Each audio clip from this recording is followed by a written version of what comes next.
જય માતાજી મિત્રો. મને 4 દિવસથી મજા ન હોવાના કારણે આપણે 30 દિવસનું મિની બ્લોગનું ચેલેન્જ તૂટી ગયો છે. તો હવે આપણે રેગ્યુલર મિની બ્લોગ આવશે, તમે જોવાનું ભૂલતા નહીં. તો આજે આપણે જવાનું છે આપણા માસીના છોકરાના લગ્નમાં. તો હું બધા ફાઇનલી તૈયાર થઈ ગયા છીએ. તો હવે જો ભાઈ આપણો ફ્રી ફાયરમાંથી તો એવું શું થતો બેનનો મેકઅપ ફૂટતો નથી. ફાઇનલી મિત્રો હું બધા તૈયાર થઈ ગયા ને હવે જવાનું આપણે ગામડે.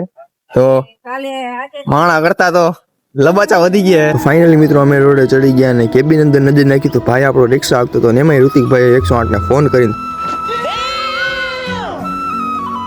તૈયારીમાં હતો. જોયું તો હવે ચા પાણીનો હોલ્ડ કરી ભરી ગયા હતા અને બેને હાથમાં કપડી લઈ કરીને ચા પી લીધી હતી. ચા પી કરીને અમે પાછા નીકળી ગયા દેવગામ તરફ. રસ્તામાં જોયું તો ગાયોનો ચૂણ આવેલો આવતો હતો ને આવી ગયા ફાઇનલી આપણે ઘરે. કાકાનો હરકનો પાર રમાતો નહોતો, બેનને રમાડી કાઢીને.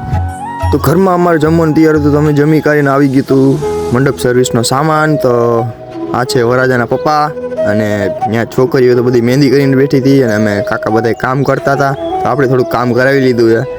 તો હવે ચા પાણીનો ટાઈમ થઈ ગયો, ચા પાણી પી લઈ અને વરાજો ને કોઈક ભાઈ બેઠું તો એની ભેગો જો કમા જેવો લાગે.